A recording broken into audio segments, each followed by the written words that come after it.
Et on parle maintenant nouvelles technologies et économie avec Grégory Yenko qui nous a rejoint dans ce studio. Alors, transformer son salaire de parlementaire en crypto-monnaie, c'est une décision qui a été prise et annoncée par un député bruxellois, le CDH Christophe de Beuquelaar.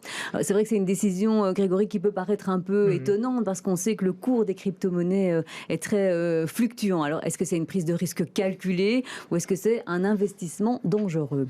Alors, on va essayer d'être très pédagogue sur cette chronique et de vous expliquer un peu ce que sont les crypto-monnaies. C'est ce qu'on attend de vous, pour bien comprendre. On en a déjà parlé beaucoup dans le Midi 30 et dans cette émission, mais les crypto-monnaies, donc voilà, c'est des monnaies uniques décentralisées qui existent uniquement sur Internet grâce aux serveurs et grâce à des multitudes de serveurs un peu partout.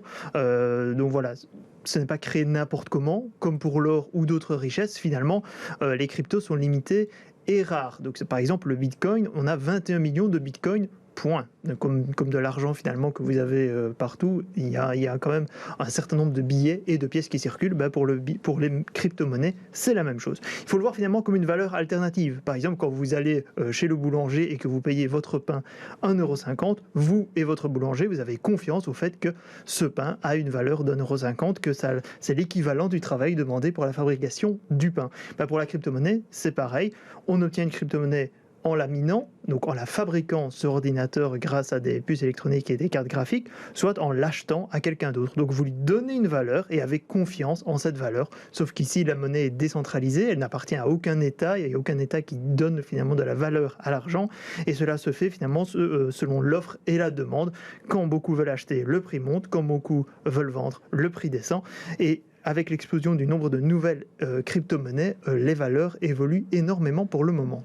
Alors effectivement, vous l'avez dit, ça évolue, c'est l'offre et la demande. Et puis ces dernières semaines, la valeur du Bitcoin a quand même beaucoup diminué après avoir atteint des sommets. Alors est-ce que ce Bitcoin, finalement, ce n'est pas qu'une nouvelle bulle financière prête à éclater ? Alors ici, on parle du Bitcoin, évidemment, parce que c'est la plus connue. C'est celle qui il y a d'autres crypto-monnaies. Il y a plusieurs crypto-monnaies, il y en a des dizaines de milliers actuellement.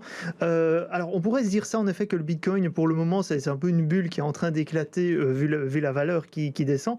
Mais depuis 2013, en fait, le cours n'a fait que progresser avec des hausses très fortes dues à la spéculation, directement suivies par des descentes tout aussi impressionnantes, mais à un niveau plus haut que précédemment. C'est-à-dire qu'en effet, on a des gros pics qui descendent, mais pas aussi fort que le niveau précédent.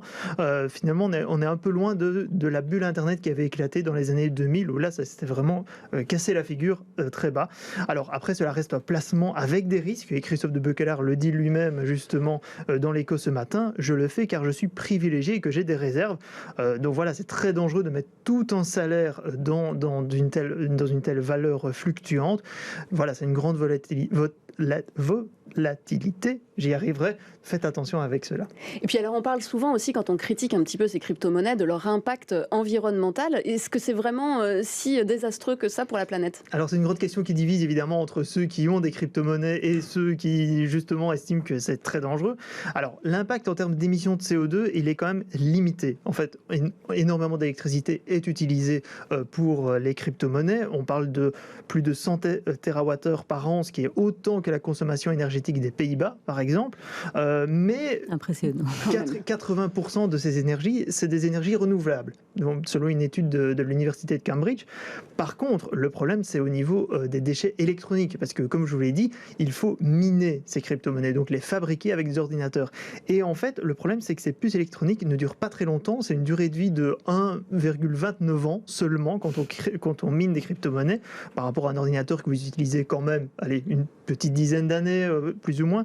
Donc voilà, actuellement, selon un chercheur néerlandais, une transaction, ça représente 272 grammes de déchets électroniques, soit l'équivalent d'un iPad mini, pour vous donner une comparaison. Donc voilà, à chaque fois que vous faites une transaction en crypto-monnaie, c'est un iPad mini que vous jetez finalement. C'est incroyable, il faut vraiment le savoir. Voilà. Et est-ce que ces crypto-monnaies, on peut imaginer qu'à terme, elles vont remplacer le compte d'épargne, dont on sait de toute façon qu'il ne rapporte absolument rien. Au contraire, il va bientôt nous coûter. Et les placements boursiers plus habituels.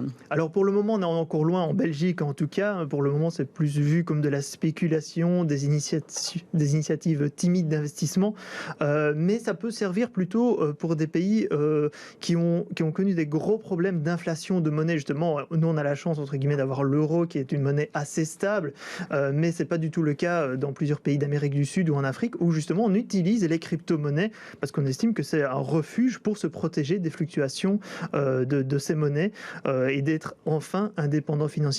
En Belgique, pour le moment, c'est encore très timide. Voilà, il y a ce genre d'initiative qui se met en place, mais on n'est pas encore au point où l'euro va disparaître au profit du Bitcoin ou d'autres choses. Merci Grégory Yenko. Et puis, je ne sais pas, moi, je ne suis pas encore prête à changer mon salaire.